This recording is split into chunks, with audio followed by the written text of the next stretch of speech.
Good morning students. आज हम organic chemistry start करेंगे। कौन सी? Organic chemistry. बच्चों ये 11th 12th दोनों में कुछ बेसिक कॉमन होगा, तो आज मैं आपको बेसिक बताऊंगा ऑर्गेनिक केमिस्ट्री। बच्चों ऑर्गेनिक टर्म जो है इसकी हम बात करें तो बच्चों ये टर्म जो है organic, this was given by Berzelius.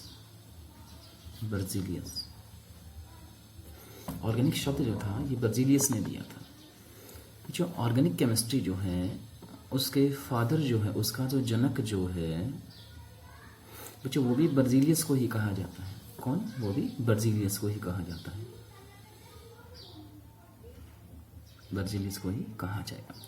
Okay बच्चों, ऑर्गेनिक केमिस्ट्री में हम क्या करते हैं? ऑर्गेनिक कंपाउंड्स की स्टडी करते हैं। ओके ऑर्गेनिक कंपाउंड्स कौन से होते हैं? जनरली वो कंपाउंड होते हैं जिनमें कार्बन, हाइड्रोजन मेनली हो और जिनमें कैटनेशन की प्रॉपर्टी हो। ठीक है, ऑर्गेनिक कंपाउंड्स। तो बर्जेलियस ने इसको टर्म ऑर्गेनिक दिया था और ऑर्गेनिक केमिस्ट्री के फादर या जनक जो हैं ये भी कौन है? बर्जेलियस है।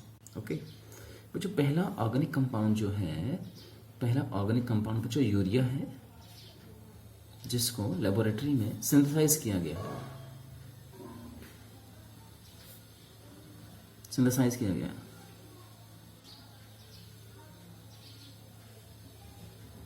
ठीक है, उसके बाद में किससे किया गया बच्चों? यूरिया को किया गया अमोनियम साइनेट से, NH4CNO। जब इसको हीट किया गया तो बच्चों इससे बन गया NH2CONH2। इसको हीट किया गया तो बच्चों ये बन गया आपका अमोनियम साइनेट से, ये बन गया आपका यूरिया। तो बच्चों ये पहले रिएक्शन होती है ऑर्गेनिक की, इसको बोलते हैं हॉलर रिएक्शन। हाँ बच्चों, अब हम बात करते हैं जो फर्स्ट थ्योरी जो थी ऑर्गेनिक की, जो फर्स्ट थ्योरी थी बच्चों, फर्स्ट थ्योरी कौन सी थी? बच्चों फर्स्ट थ्योरी थी हमारे पास में वाइटल फोर्स थ्योरी।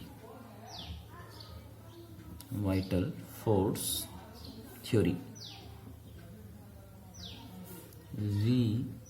VFT, जैविक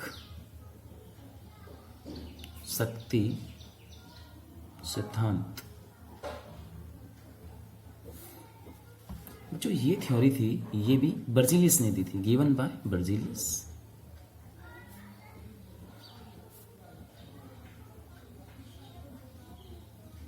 किसने दी थी? बर्जेलियस ने दी थी। बच्चों यूरिया फॉर्मेशन की जो रिएक्शन, पूरी रिएक्शन जो अमोनियम सल्फेट से है, वो बच्चों रिएक्शन जो कंप्लीट रिएक्शन, हॉलर रिएक्शन की बात करें तो अमोनियम सल्फेट NH4 का whole twice SO4। Ammonium sulphate में जब 2 मोल KCN पोटेशियम साइनेट मिलाया गया, जब इसको हीट किया गया तो जो हीट करने से एडिशनल कंपाउंड योगात्मक उत्पाद बना NH4CNO, अमोनियम साइनेट। ओके और बच्चों जब अमोनियम साइनेट को हीट किया गया तो बच्चों यहाँ पर रीअरेंजमेंट, पुनर्विन्यास अभिक्रिया हुई और बच्चों ये बन गया था NH2CONH2। बच्चों ये इसको हम बोलते हैं यूरिया। क्या बोलते हैं इसको? यूरिया। ये पहला ऑर्गेनिक कंपाउंड है जिसको लैब में सिंथेसाइज किया गया, इसकी हेल्प से। तो बच्चों यहाँ पे अमोनियम सल्फेट में पोटेशियम साइनेट मिलाया गया, जब इसको हीट किया गया तो ये बन गया अमोनियम साइनेट और अमोनियम साइनेट से क्या बन गया बच्चों? यूरिया बन गया। तो बच्चों ये पहला कंपाउंड है आपका ऑर्गेनिक का जिसको लैब में सिंथेसाइज किया गया। ओके तो बच्चों एक तो ये स्टार हो गया, ये मोस्ट है, ये एग्जाम में आता है, इसका क्वेश्चन पूछा जाता है। जहाँ स्टार लग गया बच्चों वो मोस्ट होगा।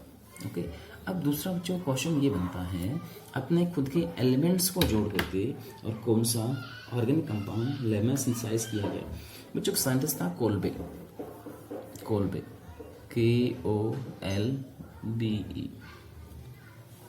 बच्चों कोल्बे ने लैब में एसिटिक एसिड बनाया एलिमेंट्स को मिला करके। Acetic acid CH3COOH। बच्चों ये एसिटिक एसिड होता है, एसिटिक एसिड। बच्चों एसिटिक एसिड जो है उसको इथेनोइक एसिड भी बोला जाता है, इथेनोइक एसिड भी बोला जाता है। और बच्चों इसको विनेगर या सिरका भी बोला जाता है। जिसको हम मोस्टली अचार में यूज़ लेते हैं, सिरका भी बच्चों, ये एडिबल एसिड है। तो बच्चों एक तो अपना यूरिया NH2CONH2 एक एसिटिक एसिड, दूसरा बच्चों ये दोनों जो हैं ये मोस्ट हो जाते हैं ऑर्गेनिक के स्टार्टिंग के लिए। ओके, हाँ बच्चों, अब हम आते हैं ऑर्गेनिक में कुछ जनरल चीज़ें, हालांकि इनऑर्गेनिक केमिस्ट्री की हैं बट यहाँ भी काम आएंगी। तो बच्चों यहाँ ये NH4 ये अमोनियम सल्फेट था, अमोनियम सल्फेट।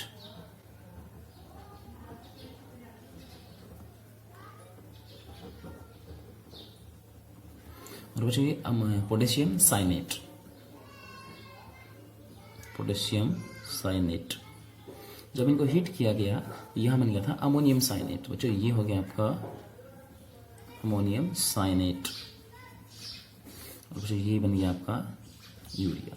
इन कंपाउंड्स के नेम ठीक इसी टाइप से ये जो दूसरा कंपाउंड है इसका भी नेम हो गया। बच्चों अब हम बात करते हैं नेक्स्ट, जो बेसिक जो है टॉपिक्स, जो है टॉपिक्स हमारे जो काम में आते हैं, किस इनऑर्गेनिक केमिस्ट्री के हैं बट हमारे यहाँ पर काम में आएंगे।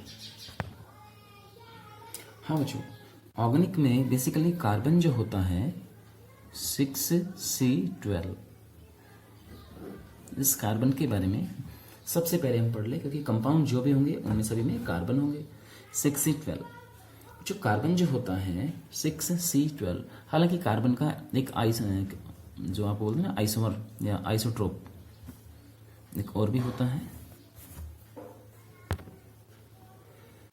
बच्चों 6C12 में कार्बन का एटॉमिक नंबर 6 है, तो एटॉमिक नंबर जो हो गया, एटॉमिक नंबर वो तो 6 हो गया, और एटॉमिक मास जो है 12 हो गया।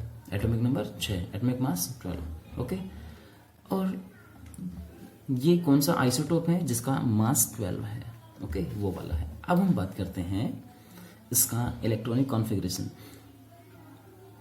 तो कार्बन का बच्चों क्या होना चाहिए? 6C12।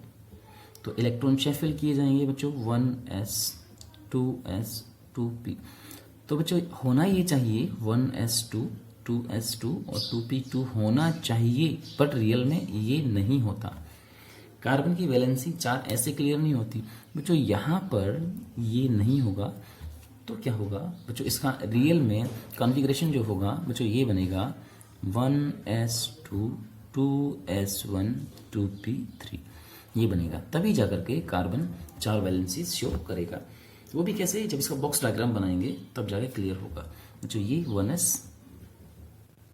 1s2, यहाँ पे इलेक्ट्रॉन 2, ये 2s। इलेक्ट्रॉन यहाँ पहले 2 होते हैं लेकिन एक p में चला जाता है, और बच्चों ये 2s1 रह गया, और ये आपका 2p3। बच्चों p 3 टाइप का होता है, तो तीनों में एक एक इलेक्ट्रॉन जाएगा। ये px है बच्चों, ये py है, और ये pz है। तीनों में इलेक्ट्रॉन एक एक जाएगा। हम चाहें तो नेम भी डाल सकते हैं, इसका px हो जाएगा, इसका py, इसका pz। बच्चों s एक टाइप का होता है, p 3 टाइप के, d 5 और f 7, जो आप इनऑर्गेनिक केमिस्ट्री में पढ़ेंगे। बच्चों यहाँ से क्लियर है, 1 2 3 4 कार्बन है ना, 4 बॉन्ड बना सकता है। कार्बन 4 बॉन्ड बना सकता है, इसलिए कार्बन की जो वैलेंसी होती है बच्चों, वैलेंसी कार्बन की कितनी होती है? 4 होती है। बस ये चीज़ हमें याद करनी है, वैलेंसी कार्बन की 4 होती है। हाँ बच्चों, नेक्स्ट टॉपिक हम पढ़ेंगे वैलेंसी। बच्चों वैलेंसी को बोलते हैं संयोजकता। क्या बोलते हैं? संयोजकता। बच्चों वैलेंसी या संयोजकता क्या होती है इसकी हम बात करें। वैलेंसी या संयोजकता, बच्चों कोई भी एटम जितने मैक्सिमम बॉन्ड्स बनाएगा, कोई भी एटम, मान लीजिए ए है, ए 2 बॉन्ड बनाता है, कोई बी एटम होता उसने 3 बॉन्ड बनाए, ठीक है। अब हम एलिमेंट्स की बात करें, हाइड्रोजन है बच्चों, हाइड्रोजन 1 बॉन्ड बनाता है, ऑक्सीजन 2 बॉन्ड बनाता है, नाइट्रोजन जनरली 3 बॉन्ड बनाता है। कोई एटम जितने मैक्सिमम बॉन्ड बनाएगा उन बॉन्ड्स की नंबर को हम कहेंगे उसकी valency. Number of bonds, number of maximum bonds which are made by an element are called its valency. तो जैसे मान लीजिए बच्चों, एक साइड में हम लिखेंगे एलिमेंट, एक साइड लिखेंगे वैलेंसी। बच्चों हाइड्रोजन, इसकी वैलेंसी 1 होती है। ऑक्सीजन इसकी वैलेंसी 2 होती है। नाइट्रोजन इसकी वैलेंसी जनरली 3 होती है। ओके, और जो कार्बन की वैलेंसी 4 होती है। हमें बस यही देखना है, मोस्टली हमारे पास में कार्बन 4, नाइट्रोजन 3, कार्बन 2, ऑक्सीजन 2 और हाइड्रोजन 1 ये बॉन्ड बनाएगा।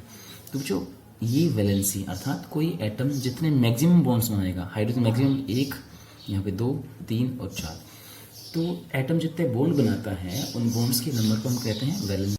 हाँ बच्चों, अब हम टॉपिक पढ़ेंगे ऑर्गेनिक कंपाउंड्स में बॉन्ड्स कैसा होता है।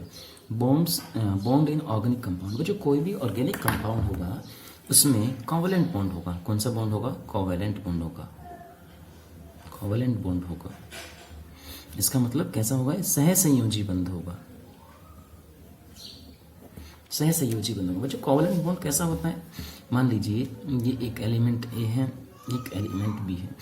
दोनों जब मान लो इलेक्ट्रॉन इसके पास में एक है, इलेक्ट्रॉन इसके पास में एक है, दोनों एक एक इलेक्ट्रॉन की जब शेयरिंग करेंगे तो जो बनने वाला बॉन्ड है उस बॉन्ड को बच्चों हम क्या कहेंगे?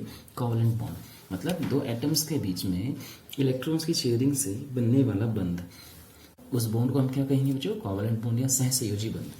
बच्चों ये जो है ऑर्गेनिक कंपाउंड में ये बॉन्ड दो टाइप का हो सकता है। एक तो बॉन्ड कैसा? पोलर ध्रुवीय, एक बॉन्ड कैसा? नॉन पोलर अध्रुवीय। बच्चों पोलर कैसे? देखिए मान लीजिए इलेक्ट्रॉन की शेयरिंग करने वाले एलिमेंट दोनों अलग अलग हैं।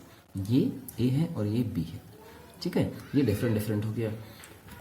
मान लीजिए हम एक लेते हैं ए यहाँ पे और दूसरा एलिमेंट बी। अब एलिमेंट डिफरेंट है बच्चों, तो इसके बीच में जब इलेक्ट्रॉन की शेयरिंग होगी ना तो इलेक्ट्रॉन हल्के से उस साइड में चले जाएंगे जिधर क्या है? इलेक्ट्रोनेगेटिविटी या विद्युत ऋणता ज़्यादा है।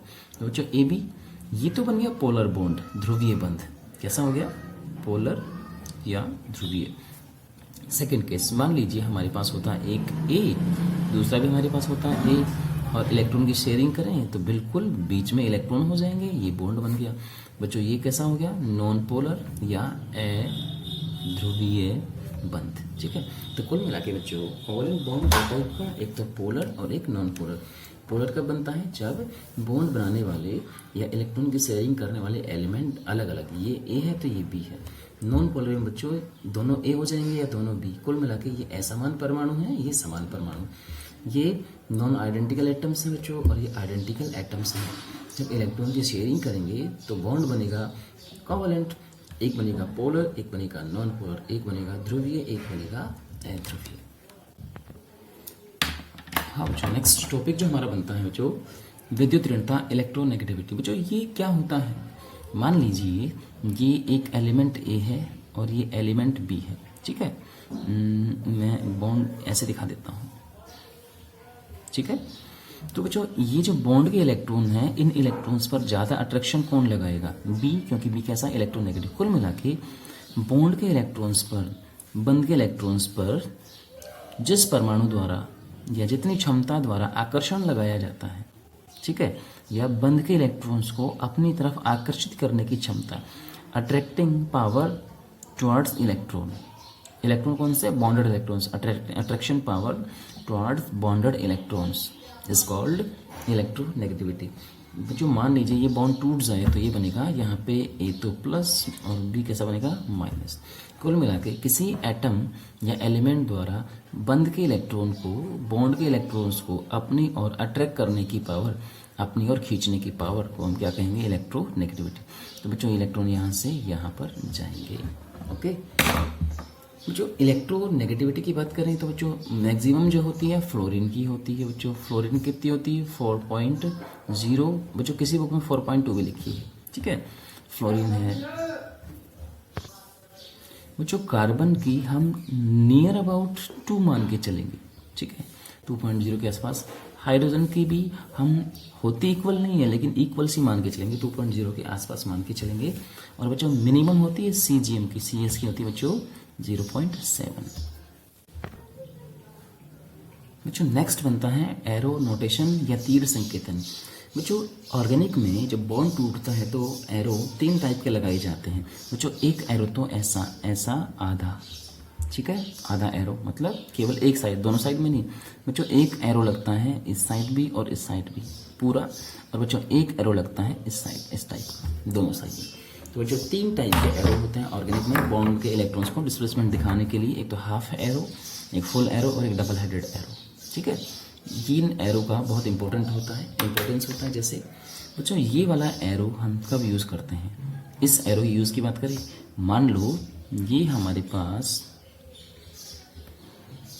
ऐसा कोई कंपाउंड है बच्चों, इलेक्ट्रॉन को इक्वली डिस्ट्रीब्यूट करें, एक यहाँ पे और एक यहाँ पे, तो बच्चों ये बनेगा ए डॉट प्लस ए डॉट। कुल मिला के इलेक्ट्रॉन का समान रूप से बंटवारा करने के लिए हाफ हेडेड एरो, आधे सिर वाला तीर लगाया जाता है, और इससे क्या बनता है बच्चों, फ्री रेडिकल्स बनते हैं। फुल हेडेड एरो बच्चों ये कब लगाया जाता है, मान लीजिए हमारे पास होता है ये ए बी। ठीक है, तो बच्चों यहाँ पे एक बॉन्ड इलेक्ट्रॉन कितने होते हैं, 2। इलेक्ट्रॉन कहाँ जाएंगे, बी की साइड में, क्योंकि ये बाद में लिखा हुआ है इलेक्ट्रोनेगेटिव में। तो बच्चों ये बनेगा ए प्लस प्लस बी माइनस। और बच्चों डबल हेडेड एरो मान लो, जैसे मान लो A2 है, ए सिंगल बॉन्ड ए, तो ये A2 भी लिखा जा सकता है, ये ऐसे भी। कुल मिला के एक ही कंपाउंड को शो करने के लिए बार बार डबल हेडेड, और इलेक्ट्रॉन को एक इलेक्ट्रॉन के लिए हाफ हेडेड, इलेक्ट्रॉन 2 के लिए फुल हेडेड, और स्ट्रक्चर को आपस में चेंज करते हुए दिखाने के लिए डबल हेडेड एरो लगाया जाता है।